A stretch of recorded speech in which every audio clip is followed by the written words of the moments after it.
Good morning बच्चों। कैसे हो आप? करें स्टार्ट। मैं भी बहुत अच्छा हूँ बच्चों। और कल हमने बच्चों एक नया चैप्टर शुरू किया था, स्टाफिंग। और कह रहे थे कि staffing is the integral function of management. Staffing is the why it is integral function of management? Because all the activities are performed by humans, है ना। All the activities are performed by केवल और केवल material resources या financial resources से कुछ होने वाला नहीं है, जब तक कॉम्बिनेशन किसका ना हो, ह्यूमन का। जब तक साथ किसका ना हो। That's why human resources are the foundation of any business. किसी भी बिजनेस की फाउंडेशन कौन होती है?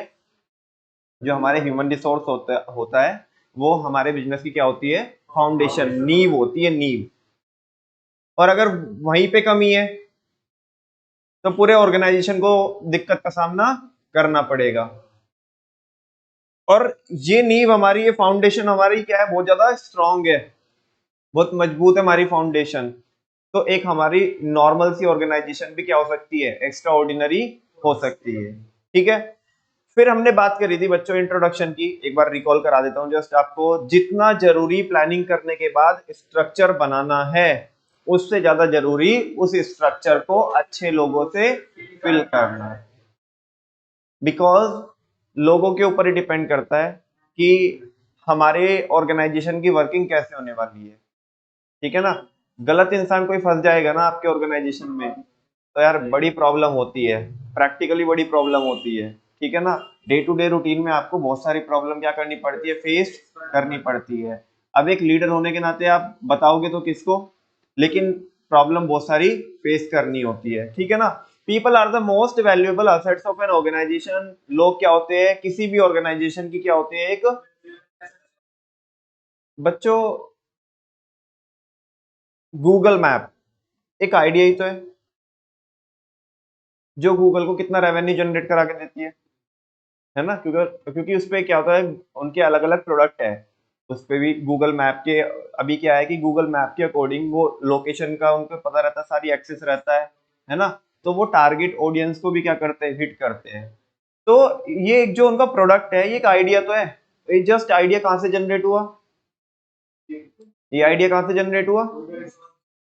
तो गूगल वाले क्या करते हैं? अपने एम्प्लॉयज को बहुत फ्री रखते हैं। आई थिंक जब हमने फर्स्ट चैप्टर पढ़ा था, तब भी मैंने आपको कोई आपके साथ एक वीडियो क्या की थी, शेयर की थी कि वो अपने एम्प्लॉयज की, जब मैं आपको पर्सनल ऑब्जेक्टिव पढ़ा रहा था, तो कितनी केयर करते हैं, है ना। बहुत फ्री टाइम देते हैं उन्हें, है ना। जस्ट कि भाई रिलैक्स रहो आप।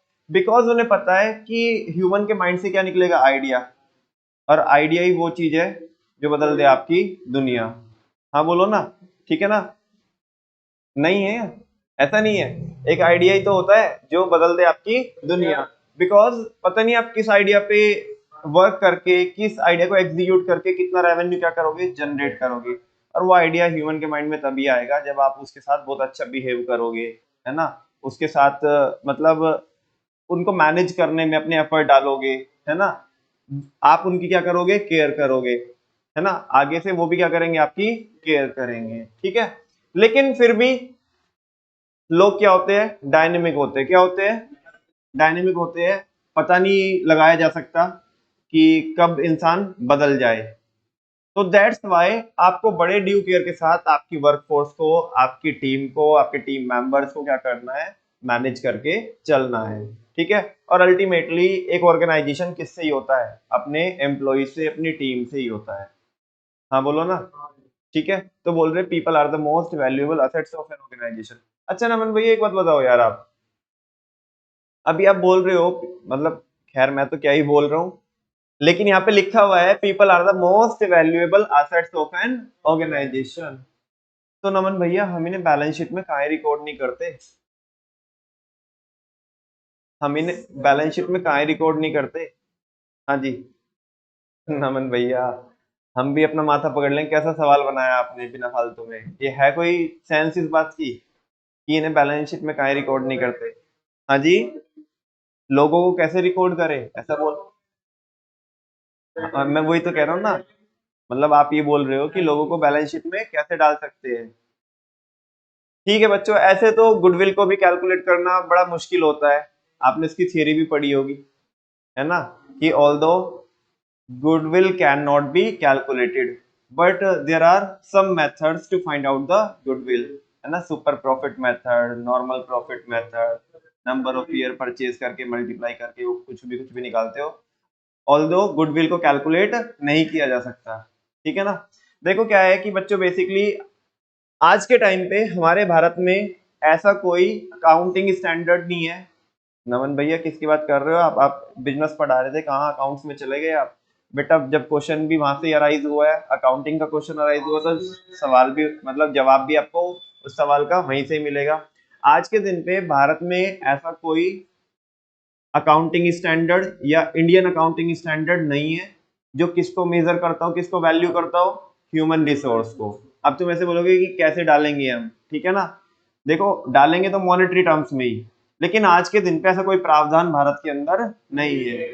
लेकिन जो वेस्टर्न कंट्रीज है, जो वेस्टर्न कल्चर है, और वहां पे जो अकाउंटिंग प्रैक्टिसेस है, वहां पे इस तरीके के कुछ अरेंजमेंट है जहां पे हम अपनी बैलेंस शीट में जो ह्यूमन रिसोर्स होता है उसको क्या करते हैं, रिकॉर्ड करते हैं, है ना। और कोई हैरानी ना हो कि आने वाले टाइम में इस तरीके के डेवलपमेंट्स भारत में भी आपको देखने मिले, जहां पे हम हमारे ऑर्गेनाइजेशन के जो एम्प्लॉइज है, हमारी जो टीम्स है, हम उन्हें क्या कर पाए, वैल्यू कर पाए, और वैल्यू करके किस में रिकॉर्ड कर पाए। मैं आपको पूछना चाहता हूँ, एक जनरल सवाल आपको पूछना चाहता हूँ, अगर हमारी टीम बहुत एक्स्ट्राऑर्डिनरी है और वो चैलेंजिंग जो टास्क होते हैं, असाइनमेंट होते हैं, उनको बड़ा इजीली हैंडल कर लेती है, एक कंडीशन तो ये है। दूसरी कंडीशन ये है, हमारे एम्प्लॉयज इतने वाहियात है कि लीडर को भी अपने जैसा बनाने की कोशिश करते हैं। ठीक है ना, लीडर को भी अपने जैसा बनाने की कोशिश करते हैं, अपने आप तो वाहियात है ही है, और लीडर को भी क्या करने की कोशिश कर रहे हैं, अपने जैसे बनाने की कोशिश कर रहे हैं, अपने आप तो कुछ करते नहीं है। ठीक है, तो ऐसे में मैं आपको पूछना चाहता हूं कि अगर हमें दोनों कंडीशन में, अलग अलग सिचुएशन में, इंडिपेंडेंट सिचुएशन में, लेट्स सपोज इन फ्यूचर की बात कर रहा हूं मैं, कभी अगर भारत में ऐसा हुआ, जो कि कोई बड़ी बात नहीं है, ठीक है ना, बिकॉज हम क्या करते हैं, जो वेस्टर्न कंट्रीज होती है उनके बहुत सारे कॉन्सेप्ट क्या करते हैं, ज्यादातर कॉन्सेप्ट क्या करते हैं, कॉपी पेस्ट करते हैं। ठीक है ना, तो उधर प्रैक्टिस चालू हुई तो इधर भी आने वाले टाइम में हो जाएगी प्रैक्टिस चालू। तो मैं आपको पूछना चाहता हूं कि आप आपकी जो ह्यूमन रिसोर्स की वैल्यू है जो आपने कैलकुलेट किया, वो फर्स्ट केस में ज्यादा होगी बैलेंस शीट में, सेकंड केस में ज्यादा होगी? फर्स्ट केस में। वाई फर्स्ट केस में ज्यादा क्यों होगी? बिकॉज आपकी आपके एम्प्लॉइज क्या है वहां पे, एक्स्ट्राऑर्डिनरी है, जो वो चैलेंजिंग टास्क को क्या कर लेते हैं, एक्सेप्ट कर लेते हैं, खिलाड़ी आदमी है। ठीक है ना, तो बेसिकली अभी इंसान को वैसे तो बहुत अनप्रैक्टिकेबल सा कॉन्सेप्ट लगता है कि ह्यूमन रिसोर्स को कैसे डालेंगे बैलेंस शीट में, लेकिन बेटा इंटेंजिबल एसेट्स तो डालते नहीं हम, इंटेंजिबल एसेट्स तो रिकॉर्ड करते हैं। और ह्यूमन रिसोर्स की जो कैपेबिलिटी है ना, ह्यूमन रिसोर्स की जो कैपेबिलिटी है, वो भी एक टाइप से क्या है, इंटेंजिबल ही तो है ना। देखो हमारे पास ड्यूरिंग द पीरियड एक डेटा इकट्ठा हो जाता है अपने कस्टमर्स का, ठीक है ना, आज के टाइम में उसकी मार्केट वैल्यू है, वो मार्केट में आप बेच सकते हो। हालांकि आप उसे टच नहीं कर सकते डेटा को, मतलब टच इन द सेंस कि देख नहीं सकते, जस्ट उसे क्या कर सकते हो, फील कर सकते हो कि हाँ भाई ये इतना डेटा है, ये इतना क्वांटिफिएबल हो सकता है वो, कि इसको हम किस में कन्वर्ट कर सकते हैं, अपने कंपनी के प्रॉफिट को में कन्वर्ट कर सकते हैं उस डेटा की हेल्प से हम। ठीक है ना, तो उसकी मार्केट वैल्यू है तो इंटेंजिबल में रिकॉर्ड करते हैं उसे। गुडविल है, गुडविल क्या है, इंटेंजिबल एसेट तो है। कैसे बताया जा सकता है कि एक इंसान, देखो हम ये बोल रहे हैं कि गुडविल अगर हम आज के दिन पे कैलकुलेट कर रहे हैं तो हम ये बोल रहे हैं कि आने वाले टाइम में हम इतना पैसा एक्स्ट्रा जनरेट करेंगे जितनी हमारी गुडविल है। ऐसे कैसे कह सकता कोई इंसान, बताओ। गुडविल चैप्टर को पढ़ाने से पहले टीचर ये बोलते हैं, जब उसका थियरी पढ़ाते हैं, उसका टेक्स्ट पढ़ाते हैं, कि although goodwill can not be calculated, है ना, it is difficult to determine the value of goodwill, but there are various methods available for us, है ना, to calculate the value of goodwill. आप करते हो, दो तीन मेथड लगाते हो, आप कैपिटलाइजेशन मेथड लगाते हो, नॉर्मल प्रॉफिट मेथड लगाते हो, सुपर प्रॉफिट मेथड लगाते हो, वेटेड एवरेज भी लगाते हो। ठीक है ना, बड़े सारे मेथड होते, और मजे की बात है ये भी है कि सारे के सारे मेथड में बहुत ज्यादा इनकंसिस्टेंसी है। एक से अगर गुडविल तुम्हारी धरती में मिल रही है ना, तो एक से आसमान में भी जा रही है। ऐसा करके भी देखा होगा आपने, गुडविल के क्वेश्चन आपने अकाउंटेंसी में सॉल्व किए होंगे तो, ठीक है ना। तो आने वाले टाइम में बच्चों ऐसा हो सकता है, लेकिन हम मानते हैं आज के टाइम पे ये भी मानते हैं कि हम ह्यूमन रिसोर्स हमारी क्या है, वैल्यूएबल एसेट है कंट्रीब्यूशन वाइज तो, लेकिन बैलेंस शीट में रिकॉर्ड नहीं करते, फ्यूचर में कर सकते हैं। इस पे मैं चर्चा कर रहा था, आगे बात करते हैं स्टाफिंग की। यस और नो? अच्छा, स्टाफिंग क्या होता है? Staffing is a staffing is that part of process of management which is concerned with hiring the दूसरे वाले की बात कर रहा हूं मैं, hiring the right people with the right target skills for the right position at the right time। चार चीजें है ना, hiring the right people with the right target skills for the right position at the right time। सही समय पे सही position के लिए सही स्किल्स वाले बंदे को, ठीक है ना, हायर करने की प्रोसेस को क्या बोलते हैं? स्टाफिंग बोलते हैं। पहले वाली डेफिनेशन पे अगर आप आओगे तो staffing is that part of process of management which is concerned with obtaining, utilizing and maintaining a satisfactory and satisfied workforce. क्योंकि दूसरे वाली डेफिनेशन जो मैंने पहले बोली कि सही इंसान को सही स्किल्स के साथ सही पोजीशन के लिए सही टाइम पे हायर करना, इस प्रोसेस को बोलते हैं स्टाफिंग। इसमें कुछ कमी है इस स्टाफिंग में। ओवर, तुम बोलोगे भैया ऐसा क्यों होता है यार कि अलग अलग डेफिनेशन दे रहे हैं, एक में कुछ कमी है, एक में फिर उसने पूरा किया, तो तुम पूरे वाली डेफिनेशन पढ़ाओ ना बच्चों। Over the period of time क्या होते हैं? डेवलपमेंट्स होते हैं। क्या होते हैं? एक जमाना था जब केवल स्टाफिंग में केवल यही काम होता था, जस्ट लिमिटेड काम होता था कि सही इंसान को, सही स्किल वाले इंसान को सही समय पे सही पोजीशन के लिए हायर करने को ही क्या बोलते थे? स्टाफिंग बोलते थे। लेकिन जमाना बड़ी तेजी से बदला है। You know very well, environment is dynamic, highly dynamic, business environment is highly dynamic and we have to change ourselves as per the need of environment। otherwise हम क्या हो जाएंगे? मार्केट से आउट हो जाएंगे। तो बच्चों जो पहले वाली डेफिनेशन है ये आज के कंटेक्स्ट में है, ठीक है ना। आजकल पहले लोग बहुत सिंपल होते थे, है ना, उन्हें ठीक है उन्हें जॉब चाहिए होती है, लेकिन आजकल लोगों की जो नीड्स है वो डाइवर्स नीड्स है। क्या है? और उनकी डाइवर्स नीड्स को टैकल करना, उन्हें मैनेज करना, उन्हें संभालना, ये सब किसका काम होता है? ह्यूमन रिसोर्स का काम होता है। ऐसे तो पहले स्टाफिंग डिपार्टमेंट हुआ करता था, आजकल क्या होता है?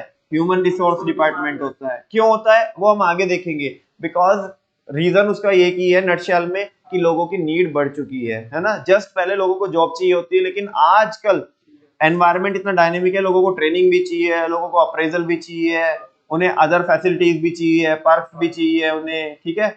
उन्हें कंपनी से हर एक चीज वो चाहते हैं कि जो हमारी लाइफ को क्या कर सके, बेटर कर सके, वो हमें कंपनी से मिल जाए। तो ऐसे में लोगों को टैकल करना काफी क्या हो जाता है?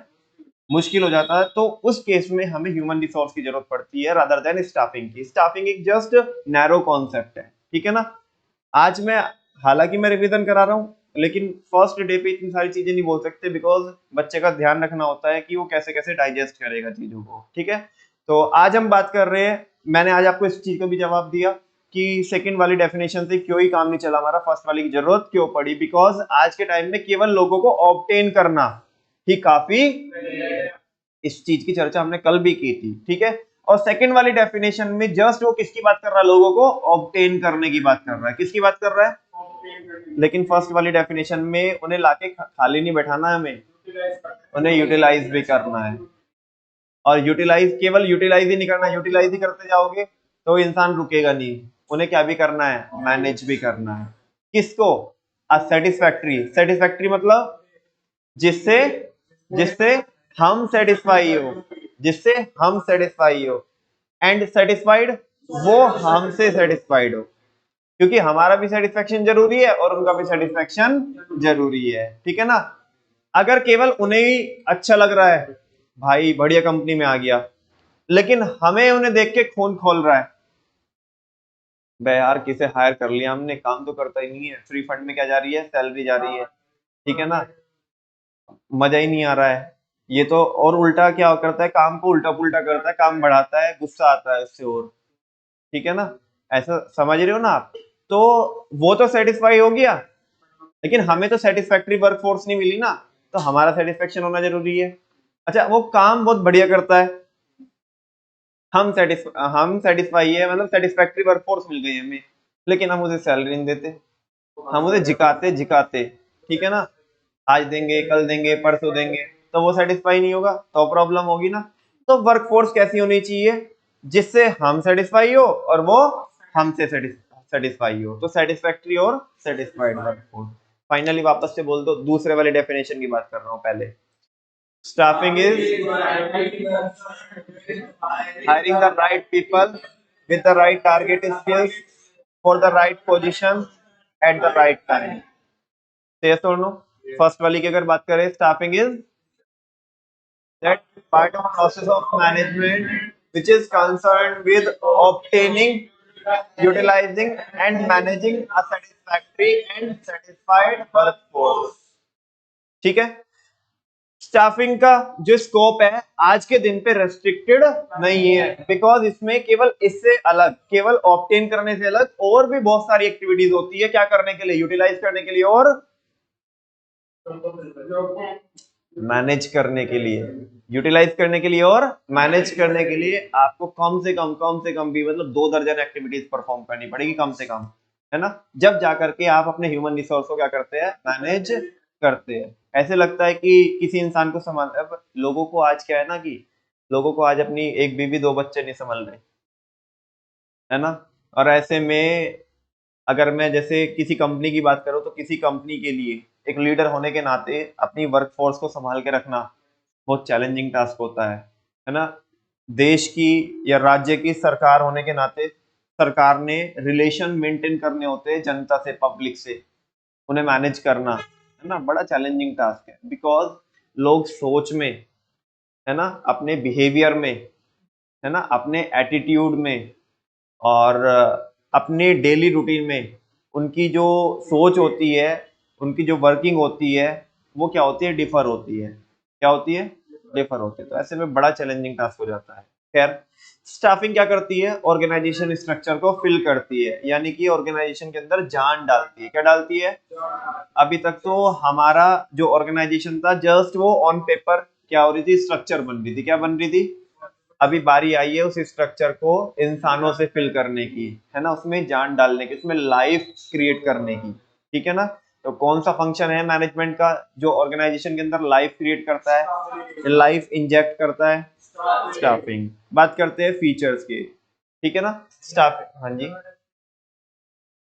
देखो ऐसा मेरे को भी नहीं पता, ठीक है ना, मैंने बहुत जनरल कंटेंट रखा है यहाँ पे, ऐसे बड़े सारे क्या हुए मैनेजमेंट एक्सपर्ट हुए हैं, और बहुत सारी अगर आप बुक्स वगैरह में भी देखोगे तो बहुत सारी डेफिनेशन अलग अलग ऑथर ने दी है, एक एक अगर चैप्टर देखोगे तो एक एक चैप्टर में कम से कम 10-10 ऑथर ने क्या दी है, अपनी अपनी डेफिनेशन दी है, और अपनी अपनी डेफिनेशन भी कुछ नहीं है, वो घुमा फिरा के क्या है, शब्द यही है ना, बस उसकी आगे पीछे की क्या की है, इंग्लिश चेंज की है।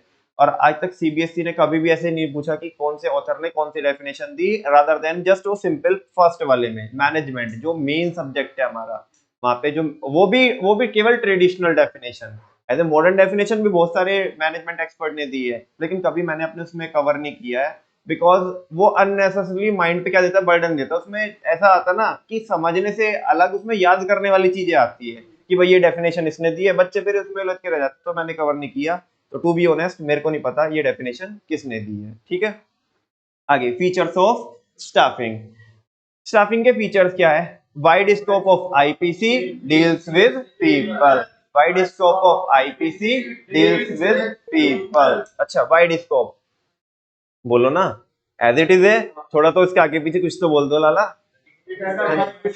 ए it has a wide scope, नहीं ऐसे नहीं पूछ रहा हूँ, it has a wide scope, ये तो मुझे पता है, it has a wide scope, क्यों है वाइड स्कोप, बहुत नॉर्मली बोलो, अगर आपको समझ में आता है कि एक कि इसमें केवल जस्ट हमें एक ही एक्टिविटी परफॉर्म नहीं करनी होती, बहुत सारी एक्टिविटी परफॉर्म करनी होती है, आगे देख लेंगे ना, ठीक है ना, बहुत सारी एक्टिविटी परफॉर्म करनी होती है, दैट्स व्हाई इसका जो स्कोप है वो रेस्ट्रिक्टेड नहीं है, लिमिटेड नहीं है, बहुत वाइड। आज के जमाने में तो यार पता नहीं है तुम कितनी एक्टिविटी तुम्हें परफॉर्म करनी होती है, लोगों को मैनेज करने के लिए पता नहीं क्या क्या करना होता है, ठीक है ना, बिकॉज एनवायरमेंट एक तो इतना डायनेमिक, ऊपर से इंसान इतना डायनेमिक, एक पल मतलब इंसान के चेहरे पे कुछ और होता है, दिखा कुछ और रहा होता है, अंदर कुछ और चल रहा होता है, तो लोगों को समझना बड़ा क्या है, मुश्किल है, ठीक है ना, तो वो चीज होती है। तो इसलिए इसका वाइड स्कोप है। दूसरा wide scope of IPC, I for integral part है। इंटीग्रल पार्ट मतलब इनसेपरेबल पार्ट है मैनेजमेंट प्रोसेस का। क्यों है इंटीग्रल पार्ट? बिकॉज बाकी के जो फंक्शंस है ना, बाकी के फंक्शंस है वो यही परफॉर्म करेंगे। कौन परफॉर्म करेंगे? यही परफॉर्म करेंगे। कौन?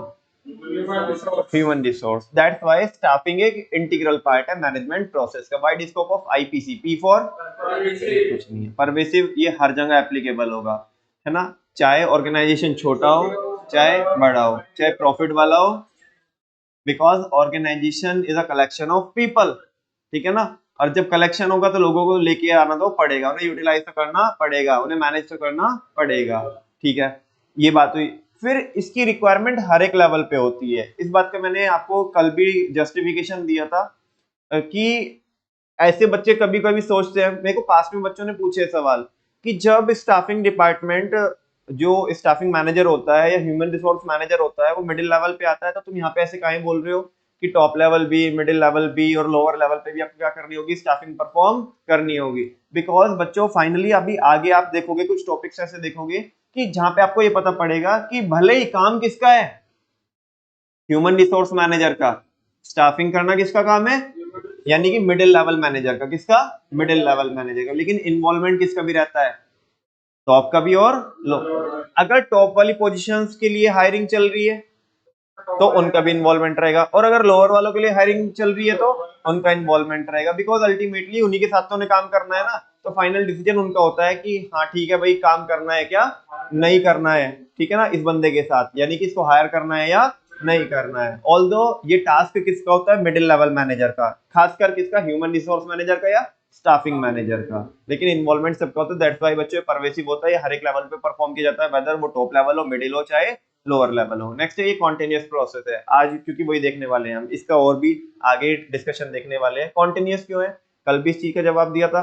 लोग आते रहते हैं जाते रहते हैं, किसी को हमने निकाल दिया, कोई खुद ही चला गया, ठीक है ना, किसी का परमानेंट ट्रांसफर हो गया, किसी को कहीं दूसरी अच्छी जगह क्या मिल गई और सैलरी अच्छी जॉब मिल गई, सैलरी पैकेज उसे एक हैंडसम सैलरी पैकेज मिल गया, ठीक है ना, हमारे यहाँ शायद नहीं मिला उतना पैकेज।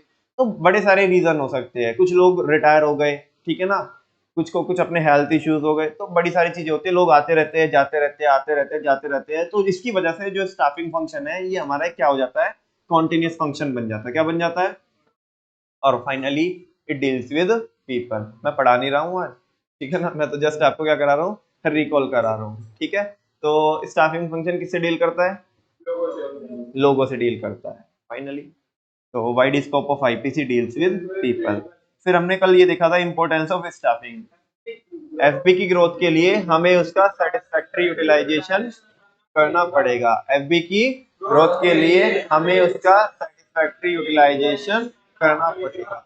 अच्छा, FB, F for filling job with competent personnel.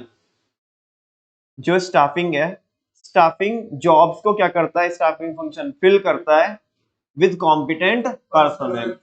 अक्कड़ बक्कड़ बम्बे वो तो करेंगे नहीं हम यहाँ पे, कल भी यही बात हम डिस्कशन कर रहे थे, है ना। एक प्रोसेस होती है स्टाफिंग की, और स्टाफिंग के अंदर सिलेक्शन की, जो हम आगे देखने वाले हैं। वो प्रोसेस को इम्प्लीमेंट करके हम लोगों की हायरिंग करते हैं, ठीक है ना। कोई ऐसा हिट एंड ट्रायल मेथड नहीं लगा रहे होते हैं, या कोई रैंडम मेथड हम क्या नहीं कर रहे हैं, कोई यूज नहीं कर रहे होते हैं, है ना। जब हम ड्यू केयर के साथ किसी एक बंदे को क्या करेंगे? हायर करेंगे। तो आप मुझे बताओ, कॉम्पिटेंट पर्सोनल आएगा या इनकॉम्पिटेंट पर्सोनल आएगा? कॉम्पिटेंट पर्सोनल आएगा, अच्छा इंसान आएगा। तो स्टाफिंग की यही इंपॉर्टेंस है कि जॉब को फिल करता है with competent personnel. And be for better, अच्छा इंसान आएगा तो परफॉर्मेंस तो बेटर होगी ही ना। हाँ बोलो। एफबी की ग्रोथ के लिए सर्वाइवल एंड, अच्छे लोग आएंगे तो आप आपका सर्वाइवल भी इंश्योर कर पाओगे और आपकी ग्रोथ भी हो पाएगी, बिकॉज साथ मिला है किसका? अच्छे लोगों का, ठीक है ना। लोग कई बार बोलते हैं, जैसे बोलते हैं ना कि नमन भैया कौन सा कॉलेज बढ़िया है, ये बढ़िया है, वो बढ़िया है, पूछते हैं, ठीक है ना। कुछ नहीं है यार, तुम्हें ना, तुम कॉलेज में जाके, एक तो कॉलेज की ब्रांड वैल्यू होती है जिसको आप लेवरेज करा सकते हो, ठीक है ना, जिसका आप बेनिफिट ले सकते हो। अदरवाइज तो मतलब अगर सीखने के पॉइंट ऑफ व्यू से बात करोगे कि आपको सीखना है या कहाँ से आप कितना सीख सकते हो, ज्यादा सीखोगे कम सीखोगे, वो डिपेंड करता है कि उस कॉलेज में जो स्टूडेंट्स है वो कैसे है, जो स्टूडेंट्स है वो कैसे है, उसके ऊपर डिपेंड करेगा। बिकॉज इंसान लोगों से सीखता है, ठीक है ना। लोग इतना कहा भी जाता है वो शायद इतना किताबें नहीं सिखाती जितना कौन सिखा देते हैं, लोग सिखा देते हैं, ठीक है ना। बिकॉज हर एक की सोच क्या होती है, अलग अलग होती है, बिहेवियर क्या होता है, अलग अलग होता है। इंसान ठोकर खा के लोगों से सीख जाता है, एक्सपोजर जो मिलता है ना अलग अलग लोगों को डील करने का, कि भाई अगर ऐसा बहुत ज्यादा गुस्से वाला बंदा है तो उसको कैसे टैकल करना है, इसके साथ कैसे मैनेज करना है, कैसे एडजस्ट करना, कॉम्प्रोमाइज करना है ना, उसे कैसे साथ में लेके चलना है। कोई बहुत पोलाइट बंदा है तो उसके साथ कैसे डील करना है, तो ये सारी चीजें लोग सीखते हैं लोगों से। अच्छा, किसी के पास नॉलेज कुछ है, किसी के पास कुछ है, किसी को किसी की फील्ड में नॉलेज है ना, तो वो बहुत सारी चीजें आपको सीखने का मौका मिलता है। तो बोल रहे हैं यहाँ पे कि सर्वाइवल एंड ग्रोथ, अच्छे लोग आएंगे तो आप सरवाइव भी कर पाओगे मार्केट में और इवन ग्रोथ भी कर पाओगे, ठीक है ना। अच्छे लोग नहीं आएंगे तो फिर ये चीज नहीं होगी, ठीक है। ये हम, लेकिन आपको यहाँ पे हम पढ़ रहे हैं पॉजिटिव पॉइंट ऑफ व्यू से, क्योंकि इंपॉर्टेंस पढ़ रहे हैं, ठीक है। एफबी की ग्रोथ के लिए हमें उसका सेटिस्फैक्ट्री, इम्प्रूव जॉब सेटिस्फैक्शन। जब अच्छे इंसान को हायर किया है, देख दाख के हायर किया है, एट रैंडम तो कुछ होता नहीं है, ठीक है ना। देख के हायर किया तो हम भी उससे क्या होंगे, सेटिस्फाई होंगे, और वो भी हमसे सेटिस्फाई होगा। तो दोनों का जॉब सेटिस्फेक्शन, हमें उससे काम करा करके उसे हमारे यहाँ पे काम करके खुशी मिलेगी, ठीक है ना। एक सेटिस्फेक्शन मिलेगा कि हाँ भाई यार मैंने भी कुछ काम किया, हमें भी लगेगा यार एक बंदा कुछ काम कर रहा है, उसे भी लगेगा हाँ मैंने भी कुछ उखाड़ा है, ठीक है ना। तो जॉब सेटिस्फेक्शन क्या होता है, इंप्रूव होता है। एफबी की ग्रोथ के लिए हमें उसका सेटिस्फैक्ट्री यूटिलाइजेशन करना पड़ेगा, optimum utilization of human resources. Staffing की डेफिनेशन में ये था कि हम क्या नहीं करते, जस्ट लोगों को ऑब्टेन ही नहीं करते, क्या भी करते हैं, उन्हें यूटिलाइज भी करते हैं, क्या भी करते हैं, अच्छे इंसान को बुला करके अच्छी सैलरी दे करके उसे खाली तो बैठाएंगे नहीं, है ना। उसको ऑप्टिमम क्या करेंगे, उसका यूटिलाइजेशन करेंगे। तो स्टाफिंग की हेल्प से हम वही कर सकते हैं, ठीक है ना। फाइनली एफबी की ग्रोथ के लिए हमें इसका सेटिस्फैक्ट्री यूटिलाइजेशन करना पड़ेगा। टॉपिक क्लियर हो गया। नेक्स्ट है आज का नया टॉपिक है बच्चों, काफी टाइम अलॉट किया मैंने आज की क्लास में। Staffing is needed in both new and existing organization. New तो समझ में आता है, न्यू ऑर्गेनाइजेशन में जरूरत है, एग्जिस्टिंग में क्यों जरूरत है। अरे लोग आएंगे जाएंगे, आएंगे जाएंगे, आएंगे, दैट्स वाई हमें किसकी जरूरत है बच्चों। वो कहते हैं ना कि अगर एक पेड़ से कोई पत्ती टूटी है तो स्कोप तो है नहीं पत्ती आने का, हाँ बोलो ना। ऐसे कोई ना पेड़ ही मर जाएगा, ये ना जड़ कोई ना खत्म हुई है। तुम्हारी अगर रूट से स्ट्रांग है तो बेटा एक पत्ती गई है, कल चार और आएगी। मौसम होता है ना, पतझड़ का मौसम होता है, तो पत्ती जाती है तो पत्ती आती भी है ना। तो दैट्स वाई अभी लोग जाएंगे तो लोग आएंगे भी, तो कॉन्टिन्यूस प्रोसेस बन जाती है उस केस में। बिकॉज जब लोग आएंगे तो हमें, अब ऐसे तो नहीं कि अब वही मैंने कल वाली बात की, रास्ता फेंक के लोगों को चलो जो आगे आ गए तो इधर अंदर बाकी बाहर, ठीक है ना। एक डेलिब्रेट प्रोसेस लगानी पड़ेगी, क्या लगानी पड़ेगी, डेलिब्रेट प्रोसेस, ठीक है ना। तो देखो बच्चों, स्टाफिंग नए ऑर्गेनाइजेशन में तो आपको समझ में आ रहा होगा, बिकॉज नए में तो अब कोई अभी तक कोई आया ही नहीं है, तो वहां पे तो लोगों की जरूरत पड़ेगी क्योंकि नया ऑर्गेनाइजेशन है। लेकिन पुराने में भी जरूरत होती है क्योंकि लोग आते जाते रहते हैं। ये लिखा है यहाँ पे, in a new organisation the staffing function is performed after planning and organising. New organisation में जो स्टाफिंग फंक्शन होता है वो परफॉर्म किया जाता है कब, किसके बाद, प्लानिंग के बाद और ऑर्गेनाइजिंग। बच्चों, लीडर होने के नाते या अपने ग्रुप का फाउंडर होने के नाते, है ना, प्रमोटर होने के नाते मैं चीजों को प्लान करूंगा। अपनी हायरिंग में खुद कैसे करूंगा, अपनी हायरिंग तो नहीं करूंगा ना, मैं तो ऑर्गेनाइजेशन को शुरू कर रहा हूं। आप कोई ऑर्गेनाइजेशन को फ्यूचर में शुरू करने वाले हो तो आप चीजों को पहले प्लान करोगे, क्या करोगे, देन आपको अगर ये समझ में आता है कि ये काम मैं अपने आप तो नहीं संभाल सकता, ये काम केवल मेरे को तो नहीं संभलेगा, मेरे को लोगों की जरूरत पड़ेगी। आज मेरे तो टेक्निकल फील्ड में नॉलेज नहीं है, मेरे को तो टेक्नोलॉजी वाले बंदों की क्या पड़ेगी, जरूरत पड़ेगी, है ना। मेरे को तो मार्केटिंग वाले बंदों की जरूरत पड़ेगी, तो आप स्ट्रक्चर बनाओगे, क्या बनाओगे, देन फिर उस स्ट्रक्चर को पहले आपने नीड को आइडेंटिफाई किया, आपने आपको नीड लगी पहले, है ना, आपने नीड को फेल्ट किया, देन उसके बाद क्या होगा, उस नीड को आप क्या करोगे, फुलफिल करोगे with the help of staffing, यानी कि कहने का मतलब है लोगों को लेके आओगे, ठीक है ना। तो ये बोल रहा है नए ऑर्गेनाइजेशन में तो स्टाफिंग फंक्शन को कब परफॉर्म किया जाता है, प्लानिंग करने के बाद और ऑर्गेनाइजिंग करने के बाद, ठीक है। After making the plans and creating the organizational structure, plan create करने के बाद और ऑर्गेनाइजेशनल स्ट्रक्चर को क्रिएट करने के बाद the management gets to know the human resources requirement, management को क्या पता चलती है भाई क्या काम करना है, कितना काम है, तभी तो उसी के हिसाब से लोगों को हायर करेंगे हम। ये पहले लोगों को हायर करके बैठ ले, काम कम हुआ मतलब अगर फिर क्या करेंगे, लोगों की तुमने हायरिंग ज्यादा की कर ली, बाद में पता पड़ा काम तो क्या रहा, कम रहा, अब क्या करोगे। देखो जिसे अपनी गुडविल का फर्क नहीं है वो तो कुछ भी करे, ठीक है ना, आप कुछ भी करो अगर आपको आपकी गुडविल का फर्क नहीं है, लेकिन अगर आपको आपकी गुडविल का फर्क पड़ता है, आपकी सोसाइटी में क्या इमेज बन रही है, आप कैसा मैसेज दे रहे हो, तो फिर तो आप कुछ भी करो ना, आप कुछ भी करो, फिर लोगों को हायर कर लो, देन उन्हें अपनी मर्जी से क्या कर दो, निकाल दो, कल जाकर के वो एम्प्लॉइज क्या करेंगे, बाहर जाके नेगेटिव क्या करेंगे, फीडबैक देंगे, हाँ बोलो ना, ठीक है ना, दूसरों को भी निलान देंगे। लेकिन अगर तुम्हें क्या करना है, तुम्हें अगर मार्केट में बने रहना है, तुम्हें मार्केट में तुम्हारी एग्जिस्टेंस चाहिए, तुम्हें ग्रोथ चाहिए, तो तुम नहीं ऐसा कर सकते ना। तुम पहले क्या करोगे, चीजों को प्लान करोगे, फिर देखोगे रिक्वायरमेंट कितनी है तुम्हारी, उसी के हिसाब से क्या करोगे, तुम हायर करोगे, ठीक है ना। तो management gets to know the human resources requirement, इसी के बारे में मैंने बोला। इन एन एग्जिस्टिंग ऑर्गेनाइजेशन, अब किसकी बात कर रहा है वो, एग्जिस्टिंग ऑर्गेनाइजेशन की, जो ऑलरेडी पहले से ही जो ऑर्गेनाइजेशन चल रही है। Staffing is a continuous process, उसमें स्टाफिंग क्या होती है, कॉन्टिन्यूअस प्रोसेस होती है, बिकॉज न्यू जॉब्स में बी क्रिएटेड, पिछले चैप्टर में पढ़ के आए थे हम, अगर हमें स्ट्रक्चर को मॉडिफाई करना हो या एक और पैरेलली स्ट्रक्चर चलानी हो तो उसको फिल करने की जरूरत नहीं पड़ेगी।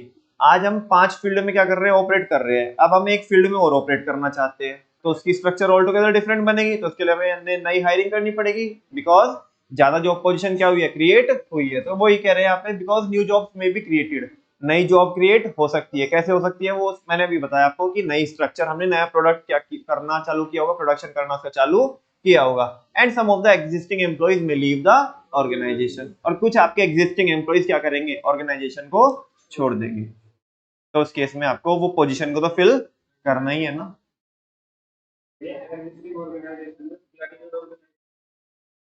किसमें, लेकिन मैंने ये तो मना नहीं करा कि प्लानिंग और ऑर्गेनाइजिंग के बाद नहीं होगा, वो तो जनरल है, क्योंकि मैनेजमेंट की हिरार्की क्या है, मैनेजमेंट का सीक्वेंस क्या है, फंक्शंस का, planning, organizing, staffing, directing, controlling, हमने शुरू में बोला था। मैंने तो जस्ट यहाँ पे इतना बोला कि उसमें कॉन्टिन्यूअस है, उसमें तो स्टार्टिंग ही वहां से होगी कि भाई हम पहले प्लान करेंगे और फिर यहाँ पे रूटीन प्रैक्टिस में ये चीज चल रही है, लोग आ रहे हैं जा रहे हैं, आ रहे जा रहे हैं, हमने प्लानिंग भी करके रखी है, हम स्ट्रक्चर भी बना के रखी है, अब वो छोड़ के भाग गया तो अब उसे तो फिल करना है ना, वो तो हम रूटीन नेचर में करते ही आ रहे हैं। जस्ट मैंने इतना बोला कि वो कॉन्टिन्यूअस प्रैक्टिस है, कॉन्टिन्यूअस प्रोसेस है, ये लगातार चलती रहेगी, वहां पे प्लानिंग करेंगे, फिर ऑर्गेनाइजिंग करेंगे, देन स्टाफिंग करेंगे, और फिर रूटीन में आएंगे। यहाँ पे रूटीन में आ रखे ऑलरेडी, लोग आ रहे जा रहे हैं, अब तो बस वो पोजीशन क्या कर रहे हैं, फिल कर रहे हैं, ठीक है। आगे बच्चों, स्टाफिंग प्रोसेस फाइनली, कि ये बताओ कि ये जो लोगों को हायर करते हैं इसकी प्रोसेस क्या है, इसका सीक्वेंस क्या है, इसका प्रोसीजर क्या है। स्टाफिंग प्रोसेस काफी सारे स्टेप है इसके अंदर, the various steps in the staffing process are as follows, और सबसे पहली हेडिंग आपके सामने स्क्रीन पे लिखी हुई है, और आप इत्तेफाक भी रखोगे इससे, इसके बारे में मैं बोल भी चुका हूं, क्या लिखा है, estimating the manpower requirement,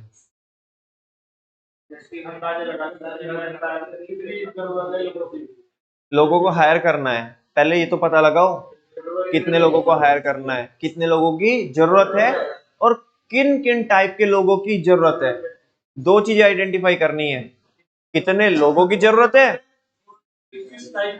अच्छा एक बात बताओ, एक बात बताओ, ये बस थियरी है या प्रैक्टिकल है, कैसे प्रैक्टिकल है मुझे बताओ।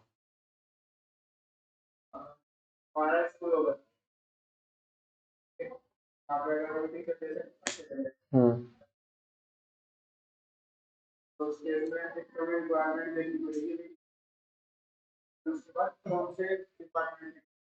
कौन से डिपार्टमेंट की, कौन से सब्जेक्ट के टीचर की हमें क्या है जरूरत है, पहले तो यही पता लगाना पड़ेगा ना हमें।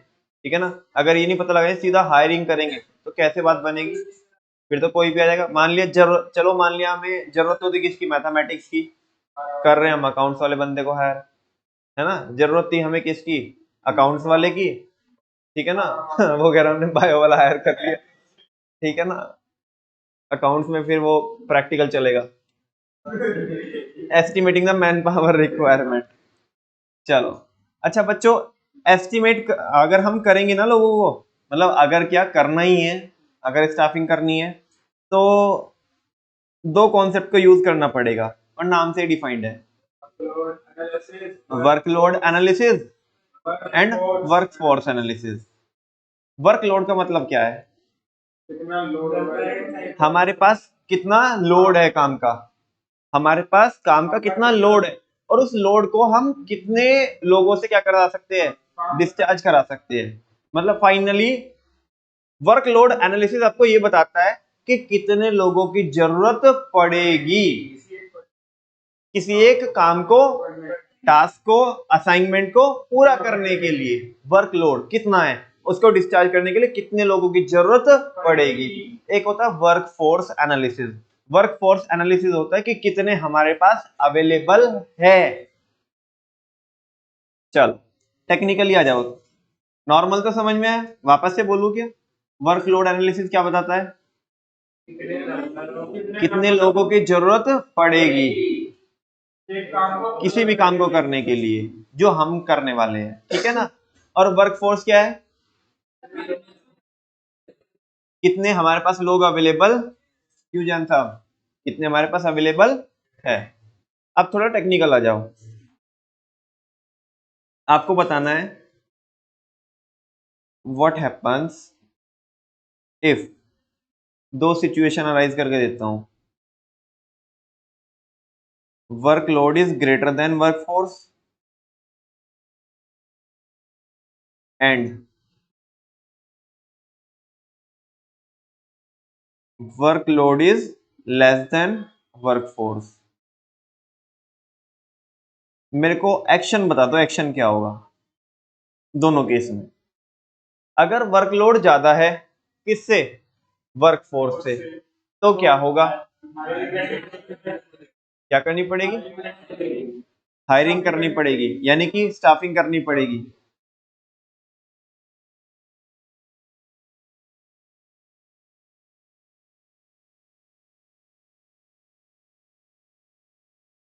And if workload is less than workforce, very good बोलो, या तो दूसरे डिपार्टमेंट में शिफ्ट करेंगे, अगर पॉसिबल है तो दूसरी डिवीजन में शिफ्ट करेंगे, अदरवाइज जनरल बता दो। चलो ये तो डिप्लोमेटिक आंसर हो गया कि अगर, ये तो हम असम्पशन मान सकते हैं कि भाई हमारे पास दूसरी डिवीजन हुई तो वो करेंगे, उसे ट्रांसफर कर सकते हैं, लेकिन नॉर्मल आंसर बताओ, नॉर्मल। वेरी गुड, उसे क्या करेंगे, किक आउट करेंगे, किक आउट द एम्प्लॉइज, यानी कि उन्हें, हाँ उन्हें भगा देंगे, दैट इज, इसको थोड़ा और टेक्निकली क्या बोलते हैं, ले ऑफ करेंगे। क्या करेंगे, ले ऑफ, समझते हो, एम्प्लॉयज की छटनी करना, छटनी, छाटो छाटो छाटो, मतलब निकलो, ठीक है ना। या इसको एक और बोलते हैं ले ऑफ और रिट्रेंचमेंट बोलते हैं।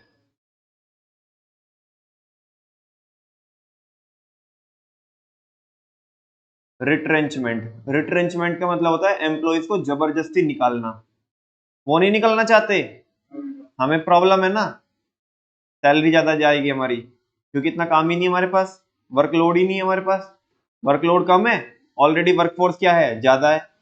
हाँ बोलो ना, तो हम क्या कर देंगे ना, ऐसे बाद में आएगा ये।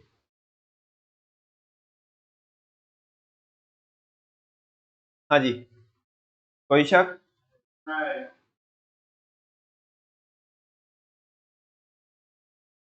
अच्छा एक सवाल पूछूं क्या आपसे, स्टाफिंग की प्रोसेस है एक। अच्छा भाई, स्टाफिंग की क्या है, प्रोसेस है। अब प्रोसेस में चलो कुछ भी 7-8 स्टेप जो भी रहेंगे, 8 स्टेप होते हैं, जो भी स्टेप रहने वाले हैं, वो कब लगेंगे स्टेप। पहला स्टेप तो ये है जो मैं पढ़ा रहा हूं, estimating the manpower requirement. और वो एस्टिमेट हम किसकी हेल्प से करेंगे, दो कॉन्सेप्ट की हेल्प से, एक तो वर्कलोड और दूसरा, इसका अगला स्टेप जो भी होगा मैं उस पर कब जाऊंगा, कौन से वाले केस में, ऊपर वाले में नीचे वाले में, वाई नोट नीचे वाला, तो स्टाफिंग करनी ही नहीं है उसमें, तो उल्टा और क्या करना है, अरे निकालने की भी प्रोसेस होगी क्या, नहीं, मेल थमा देंगे उन्हें, ठीक है ना। और हाँ, सोते सोते को जो सुबह उठ के झटका लगे, ठीक है ना। चलो बच्चों, अगर हमें इस प्रोसेस में आगे बढ़ना है तो हम ये मान के चल रहे हैं कि फर्स्ट वाली जो कंडीशन है ना ये प्रिवेल करेगी, यानी कि वर्कलोड क्या है, ज्यादा है, किससे, वर्कफोर्स से, तभी हमें स्टाफिंग करने की जरूरत होती है। ठीक है, ये आपने नोट कर लिया, आगे चल सकते हैं। मतलब आगे क्या, अभी तो फर्स्ट वाला स्टेप पढ़ाना है मेरे को, टाइम हो गया क्या, अभी तो है। स्टाफिंग प्रोसेस, सुनो, estimating the manpower requirement. देखो, manpower requirement involve forecasting. Forecasting क्यों बोल रहा है, दो चीजें होती है, मैंने आपको पहले ही बताई थी, एक तो प्रिडिक्शन होती है, एक फोरकास्टिंग होती है। प्रिडिक्शन क्यों नहीं लिखा इसने, प्रिडिक्शन ऐसे कोई ना कि जस्ट हम कोई भी रैंडम बोल देंगे कि भाई प्रिडिक्शन, फोरकास्टिंग बता था, forecasting is that prediction which is backed by the proper calculations। Forecasting वो प्रिडिक्शन होती है जिसके बैक में हमने क्या की होती है, अरे यहाँ पे ऐसा तुक्का मारेंगे कि कैलकुलेशन करेंगे, दैट्स वाई फोरकास्टिंग बोल रहा है। Man power requirement involve forecasting, man power requirement के लिए हमें क्या करनी होगी, फोरकास्टिंग करनी होगी, ठीक है ना। एंड डिटरमाइन, और फोरकास्ट करके ये डिटरमाइन करना होगा, फाइंड आउट करना होगा the future man power needs of the organization, कि फ्यूचर में हमें कितने लोगों की जरूरत पड़ने वाली है, ठीक है ना।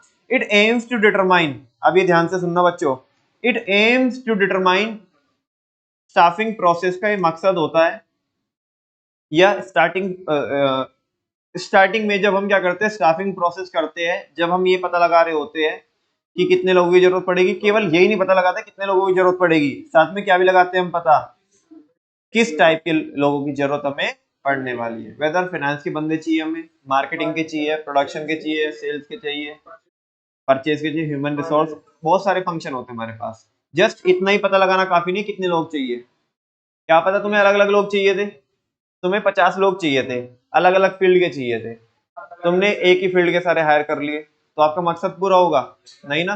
तो आपको नंबर और टाइप भी क्या करना पड़ेगा वर्मा जी, फाइंड आउट करना पड़ेगा, केवल नंबर ही काफी नहीं है, टाइप भी बताना पड़ेगा कि कितने कितने लोगों की जरूरत है और किस टाइप के लोगों की जरूरत है। Type refer to the specific qualification, अब टाइप बता रहा है, टाइप में क्या चाहिए, स्पेसिफिक क्वालिफिकेशन, हमें तो एमबीए चाहिए बंदा, है ना, हमें तो बीटेक चाहिए, तो ऐसी आपको क्या करनी पड़ेगी, रिक्वायरमेंट फाइंड आउट करनी पड़ेगी। उसके पास चलो ठीक है क्वालिफिकेशन तो ये हो, लेकिन स्किल्स हो, ये काम करते, वो अभी हम बोले से कि लेट सपोज हमें तो ना कोई एक मैकेनिकल इंजीनियर चाहिए, क्या चाहिए, पर हमारे यहाँ पे मोटर वगैरह का वर्क्स होता है, क्या होता है, मोटर वगैरह का वर्क्स होता है, बात समझ में आ रही है। और हम बोल रहे हैं बेटा ये देख मोटर में क्या प्रॉब्लम है, कह रहा है ये ऐसे नहीं, लिखवा लो 6 नंबर में बराबर लिख दूंगा, 6 पे आउट ऑफ 6 में से 6 मिलेंगे मेरे को पूरा नंबर, ऐसा लिख दूंगा मैं, कर नहीं सकता मैं, तो स्किल्स भी तो होनी चाहिए, क्या भी तो होनी चाहिए। और फाइनली हमारी रिक्वायरमेंट हो सकती है कि उसके पास क्या भी हो, एक्सपीरियंस भी हो, लेट सपोज कि 5 साल का, 2 साल का, 10 साल का, जो भी हमारी रिक्वायरमेंट है जैसी भी है। तो जब भी हम टाइप की बात करते हैं तो हम क्वालिफिकेशन की बात करते हैं, हम किसकी बात करते हैं, स्किल्स की बात करते हैं, और हम किसकी बात करते हैं, एक्सपीरियंस की बात करते हैं। मतलब ये हमें पता होना चाहिए कि हमें कौन सी स्किल का बंदा चाहिए, उसके पास क्या क्वालिफिकेशन होनी चाहिए, और उसका कितना एक्सपीरियंस होना चाहिए, ठीक है ना। The manpower requirement involves two kinds of analysis, इसमें भी हम दो एनालिसिस करते हैं, एक तो वर्कलोड एनालिसिस और एक वर्क फोर्स एनालिसिस। पहला क्या है, workload analysis, it involves determining the number and types of human resources, ये पता लगाना ये पता लगाना कि कितने लोग चाहिए और किस टाइप के लोग चाहिए। रिक्वायर्ड रिक्वायर्ड रिक्वायर्ड, चाहिए to perform various jobs and to achieve the organizational objective. कोई शक? अच्छा, वर्कफोर्स में क्या है? It shows the number and types of human resources available within the organization, कि हमारे पास पहले से कितने लोग हैं। अच्छा, हमें 10 लोगों की रिक्वायरमेंट है, ऐसा हमने किस में फाइंड आउट किया? वर्कलोड में। 6 हमारे पास ऑलरेडी है। नहीं नहीं नहीं नहीं, 10 हायर कर लो ना। 6 तो हमारे पास है ना ऑलरेडी, तो एक्स्ट्रा जो 4 चाहिए उन्हीं को तो हायर करेंगे ना जस्ट। तो वही बोल रहे हैं यहाँ पे, these analysis help to reveal overstaffing और, मुझे नहीं आया बिल्कुल भी समझ में,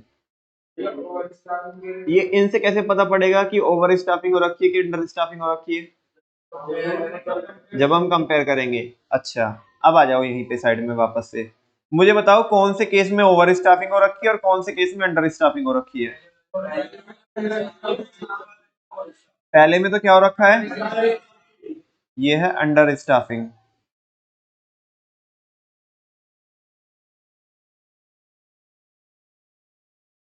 ये है ओवर स्टाफिंग। बच्चों एक चीज बताऊं आपको, देखो जब भी हम कोई चीज को समझते हैं, जैसे मान लिया ठीक है बिजनेस स्टडीज है, लेकिन हम उसकी इक्वेशंस बना रहे हैं, उसको समझ रहे हैं, तो चीजों को लॉन्ग टाइम तक रिटेन करना क्या हो जाता है? इजी हो जाता है। वरना बच्चा फिर रटता है कि किस केस में अंडर स्टाफिंग हो। हालांकि तुम्हें लग रहा है अभी तो ऐसा लग रहा होगा कि यार ये बच्चे ये नहीं समझ पाते, इतना सिंपल तो कॉन्सेप्ट है कि कब अंडर स्टाफिंग हो रखी होगी कब ओवर स्टाफिंग हो रखी होगी। लेकिन मैं आपसे बोलना चाहता हूँ कि आप भी अगर इन चीजों को अपने प्रैक्टिस में नहीं लेके आओगे, रिवीजन में नहीं लेके आओगे, मैंने आज पढ़ा दिया, आप रिवीजन में नहीं लेके आओगे, तो जो सवाल आज आपको ऐसा लग रहा है ना कि ऐसे कौन वाहियात बच्चे होते होंगे जिन्हें ये भी समझ में नहीं आ रहा कि अंडर स्टाफिंग कब हो रखी है और ओवर स्टाफिंग कब हो रखी है, ठीक है ना? और अगर आप रिवीजन नहीं करोगे ना तो आप भी 4 महीने बाद उसी कैटेगरी में शामिल होंगे। मतलब अभी तो आज ऐसा सोच रहे होंगे आप कि कौन वाहियात बच्चे हैं वो, कि जिनको समझ में नहीं आता कि ओवर स्टाफिंग कब हो रखी होगी और अंडर स्टाफिंग कब हो रखी होगी। इवेंचुअली अगर आप रिवीजन नहीं करोगे बार बार, मतलब किसी में रिवीजन की इंपॉर्टेंस बता रहा हूँ आपको, तो अपने आप को आप उन्हीं कैटेगरी में पाओगे जो आज कैटेगरी आप सोच रहे हो ना कि कौन वाहियात होते होंगे, 4 महीने बाद आप अपने आप को उसी कैटेगरी में पाओगे कि हम ही थे वो वाहियात। ठीक है ना? बिकॉज चीजें रिवीजन में नहीं आई। ठीक है, तो चीजों को समझो देन रिवाइज करो, तो पता रहेगी, प्रैक्टिस में लेके आओ कि हाँ यार ये बिल्कुल प्रैक्टिकल है, नॉर्मल है। ठीक है, ऐसा नहीं रादर देन की जस्ट उसे रटना है हमें। फाइनली क्या बोल रहा है, ये लाइन क्या बोली इसने, these analysis have to reveal overstaffing और अंडर स्टाफिंग। अभी आपको मैंने तो देखो कुछ नहीं बताया, तुम्हें पता पड़ गया ना कि कब अंडर स्टाफिंग हो रखी होगी कब ओवर स्टाफिंग हो रखी होगी। ठीक है, नेक्स्ट है बच्चों, अगर ये जो सेकंड स्टेप है हमें ये परफॉर्म करना है तो कब ही परफॉर्म करेंगे हम इसे, जब अंडर स्टाफिंग हो रखी होगी या ओवर स्टाफिंग? आपने बोल ओवर स्टाफिंग। ओवर स्टाफिंग के केस में बेटा क्या करते हैं हम, एम्प्लॉइज को किक आउट करते हैं। रिक्रूटमेंट तभी करेंगे जब क्या हो रखी होगी, अंडर स्टाफिंग। अंडर स्टाफिंग मतलब काम हमारे पास, लोग अवेलेबल, तो अंडर स्टाफिंग हो रखी है। और अंडर स्टाफिंग के केस में हम क्या करते हैं, हायरिंग करते हैं। और हायरिंग करने के लिए आपको पहले क्या करना पड़ेगा, रिक्रूटमेंट करना पड़ेगा। अरे वो तो छोड़ो अभी वो तो बताऊंगा ही मैं, हम उसके पहले की बात कर रहे हैं अभी, वो तो मैंने बताया नहीं, तो पढ़ाना ही है मेरे को। ठीक है ना? लेकिन मैं क्या बोल रहा हूँ कि सेकंड स्टेप पे हम तभी आएंगे जब क्या हो रखी होगी, अंडर स्टाफिंग हो रखी होगी। सुनो, अच्छा, रिक्रूटमेंट जनरली सुन लो, टेक्स्ट तो आज शायद मैं इसका नहीं पढ़ा पाऊं, आपको टाइम हो गया। लेकिन आप बच्चों जब यहां से निकलते हो और बड़ी बड़ी दीवारों पे या कभी कभी छोटी छोटी दीवारों पे भी आप ऐसे पोस्टर लगे देखते होंगे, लड़के चाहिए और लड़की चाहिए, 12वीं पास 10वीं पास, ऐसा कुछ करके कभी पोस्टर देखे आपने? खाना पीना रहना सब फ्री, लोकेशन हरिद्वार, है ना? ऐसा कुछ करके, मतलब एक जस्ट मैंने एग्जांपल दिया है। सैलरी भी लिखी होती है 15,000 से 20,000, नीचे कॉन्टेक्ट नंबर दिया होता है। ठीक है ना? ये जस्ट एक फॉर्म है, मैं जस्ट एक एग्जांपल दे रहा हूँ, बहुत ऐसे बहुत सारी फॉर्म होती है, अलग अलग फॉर्म होती है। ये जस्ट एक क्या है, फॉर्म है रिक्रूटमेंट की। किसकी? रिक्रूटमेंट क्या होता है, बस आज इतना बता रहा हूँ रिक्रूटमेंट होता क्या है, ये पॉजिटिव प्रोसेस होती है कि नेगेटिव प्रोसेस होती है ना, इससे पूल क्रिएट होता है या क्या होता है, तो वो सारी चीजें हम कल डिस्कस करने वाले हैं। आज ये सुन लो कि रिक्रूटमेंट जस्ट होता क्या है, ठीक है ना, और वो भी बहुत ज्यादा नहीं बताऊंगा।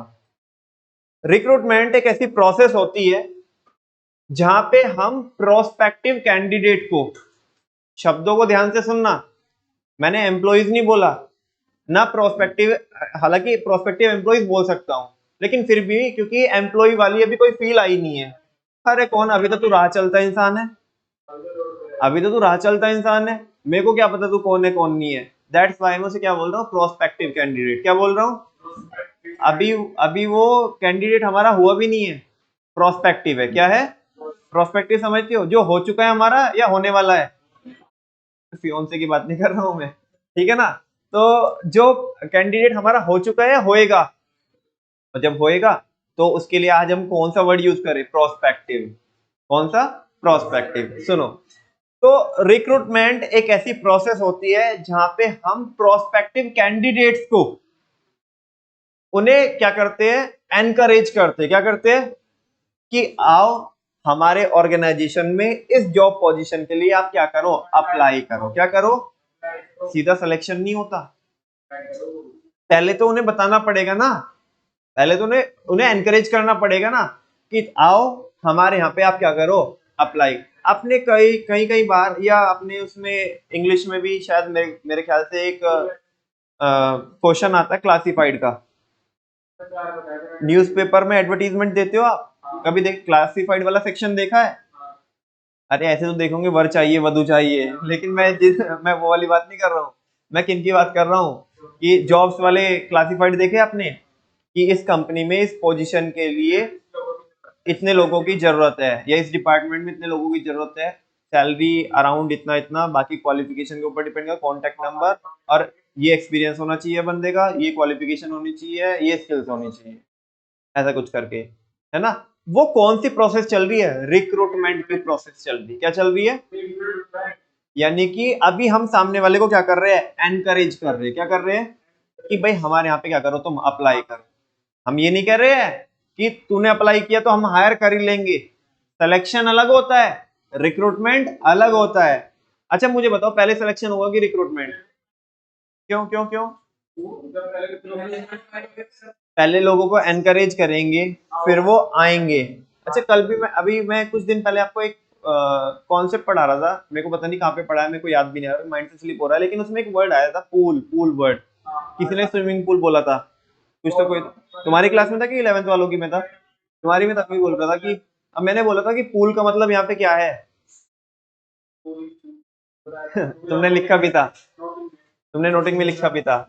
हाँ बोल, वेरी गुड। पूल का मतलब होता है ग्रुप क्रिएट करना। क्या क्रिएट करना, अभी चलो जैसे मैं थोड़ी देर पहले बोल रहा था, रिक्रूटमेंट से पूल क्रिएट करते हैं। क्या क्रिएट करते हैं, पूल मतलब, कर दो थोड़ा एडजस्ट कर लो, हाँ जी, रिक्रूटमेंट से बच्चों हम क्या करते हैं, पूल क्रिएट करते हैं। क्या क्रिएट करते हैं, अच्छा चलो जब ऐसी बात है तो फिर एक तीसरा भी सुन लो, एक ही मिनट का काम है। रिक्रूटमेंट में एम्प्लॉय आते हैं या जाते हैं, मतलब एम्प्लॉय भी नहीं बोलना है मेरे को, गलत बोल दिया मैंने, कैंडिडेट आते हैं या जाते हैं, दैट्स वाई पॉजिटिव प्रोसेस होती है। एग्जाम में कई बार पूछा है ऐसा कि बताओ रिक्रूटमेंट एक कैसी प्रोसेस होती है, हालांकि आजकल तो 3 नंबर में मुझे नहीं लगता ये सवाल आना चाहिए, क्योंकि बहुत नॉर्मल सा सवाल है, 1 नंबर में आ सकता है, क्योंकि आजकल का पैटर्न भी यही है ना कि रिक्रूटमेंट एक पॉजिटिव प्रोसेस है कि नेगेटिव है, पॉजिटिव। क्यों है पॉजिटिव, बिकॉज यहाँ पे हम लोगों को पूल क्रिएट कर रहे हैं, एड ऑन करते जा रहे हैं, करते जा रहे हैं, करते जा रहे हैं। सिलेक्शन वेयर क्या होती है, नेगेटिव प्रोसेस होती है, बिकॉज सिलेक्शन में लोगों को हम, चलो तुम बाहर चलो बाहर चलो, फिल्टर लग रहा होता है। क्या होता है, मान लिया हमने 1 लाख लोग इकट्ठे कर लिए, उनमें से हायरिंग करनी है, 1 लाख लोगों को इकट्ठा किया रिक्रूटमेंट के थ्रू, किसके थ्रू, अब सिलेक्शन में हम क्या करेंगे, चलो आपकी जरूरत नहीं है, ठीक है ना, आप हमारे लिए कॉम्पिटेंट नहीं हो, हमें तो कौन से बंदे चाहिए, कॉम्पिटेंट बंदे चाहिए। That's why selection negative process होती है। आज के लिए बच्चों इतने करेंगे, बाकी जो भी हमारा रिक्रूटमेंट सिलेक्शन जो भी है वो कल करेंगे, ठीक है।